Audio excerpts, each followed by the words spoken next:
House Republicans narrowly passed the massive tax and spending cuts package Thursday morning, marking a big win for President Donald Trump and his so-called Big Beautiful Bill. The bill is passed. This came after several days of chaos and intense negotiations, and there were some changes made. Prior to the vote, House Republicans unveiled a slate of changes to the bill in an effort to win over holdouts in the party. Those changes included implementing new work requirements for Medicaid earlier and phasing out Biden-era energy tax credits sooner than originally planned, among other provisions. Now, all eyes turn to the Senate. Here's House Speaker Mike Johnson's message to Republicans in that chamber. I encourage them to remember that we have a very delicate equilibrium that we reached on here. A lot of work went into this to find exactly the right balance. And you all saw how perilous that was over the last week as it developed. And I encourage our Senate colleagues to think of this as a one-team effort. This massive piece of legislation addresses several of Trump's campaign promises, such as extending his 2017 tax breaks and eliminating taxes at least until 2028 on tips and overtime pay.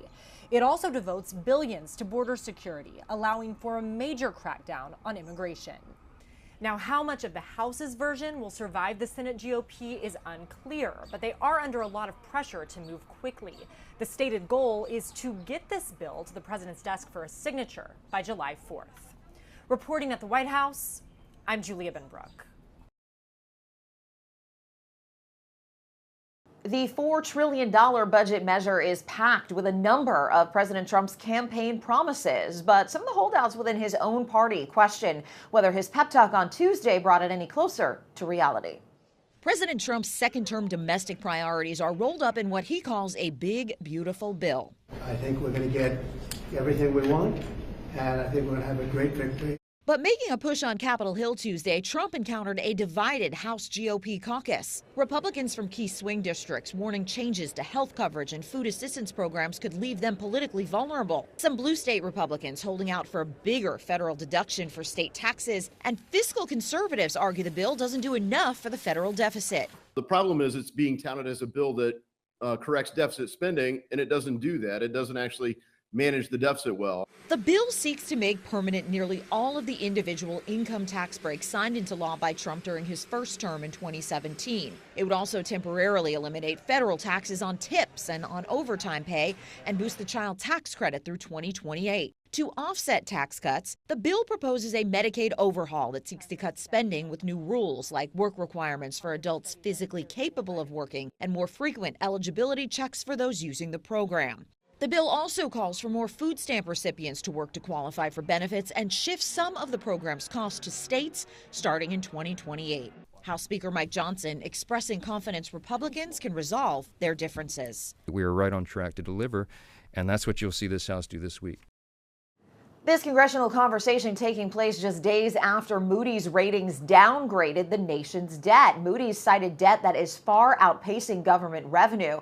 That underscores the argument of some fiscal conservatives that this bill doesn't cut spending enough. In Washington, I'm Karen Kafa.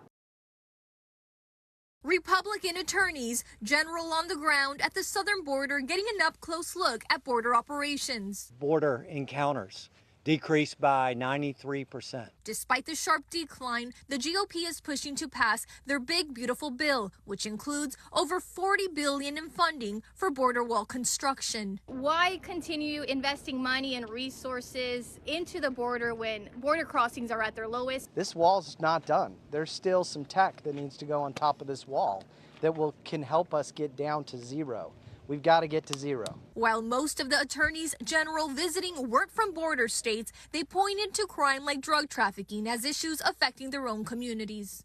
You know, Alabama's not a border state, but we're impacted by an insecure border. Kansas Attorney General Chris Kobach called for greater collaboration between local and federal agencies, highlighting that law enforcement agencies in 13 different states have now signed agreements with ICE. Probably the biggest force multiplier for ICE is state and local law enforcement through Section 287G agreements to coordinate and work with sheriff's deputies and others in helping ICE enforce in the interior of the country. It's collaboration that some Arizona law enforcement agencies would like to see more of.